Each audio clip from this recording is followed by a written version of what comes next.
सातारा जिल्हा परिषद निवडणुकीत झालेला राडा आणि सदस्यांना मतदानापासून रोखल्याच्या आरोपावरून विधानसभेतील जोरदार खडाजंगी आज आपण सगळ्यांनी पाहिली।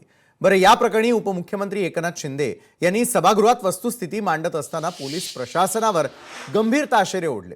बरं, एकनाथ शिंदे यांनी सभागृहामध्ये सांगितलंय की शिवसेना राष्ट्रवादी युतीकडे 35 जागांचं बहुमत असतानाही 2 सदस्यांना मतदानापासून रोखलं गेलं। बरं, मी स्वतः पोलीस अधीक्षक तुषार दोशी यांना फोन करून कुणालाही मतदानापासून वंचित न ठेवण्याचे निर्देश दिले होते आणि त्यांनी तसं आश्वासनही दिलं होतं, मात्र प्रत्यक्षात सदस्यांना रोखण्यात आलं।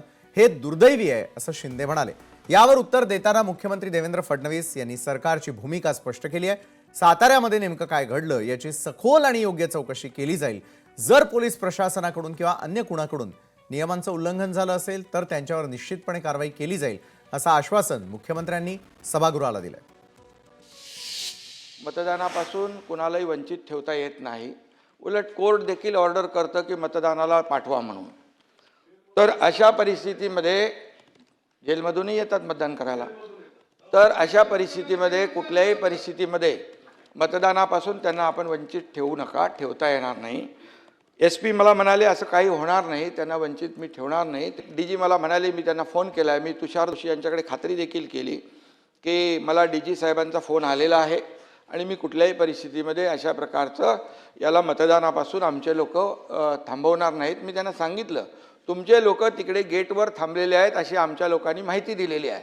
तर तुम्ही त्यांना सूचना द्या, इन्स्ट्रक्शन द्या की मतदान झाल्यानंतर तुम्हाला जी काही कार्यवाही करायची ती करू शकता तुम्ही, परंतु मतदानापासून वंचित ठेवणं हा गुन्हा आहे आणि मतदानापासून वंचित ठेवणं हा लोकशाहीचा खून आहे आणि लोकशाहीचा गळा घोटण्याचं काम बिलकुल करू नका अशा प्रकारचं मी त्यांना सांगितलं।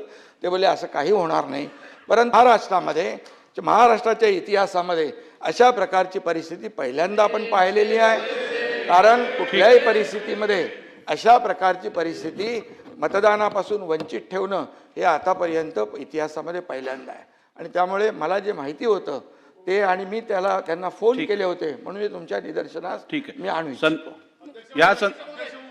अध्यक्ष महोदय, सन्माननीय उपमुख्यमंत्र्यांनी जी वस्तुस्थिती सांगितलेली आहे त्या वस्तुस्थितीच्या आधारावर या संपूर्ण प्रकरणाची योग्य ती चौकशी केली जाईल आणि चौकशीच्या मध्ये जे काही निष्पन्न होईल त्यानुसार त्याच्यावर कारवाई केली जाईल। लोकशाही मराठी ऐका, पहा, जागरूक रहा।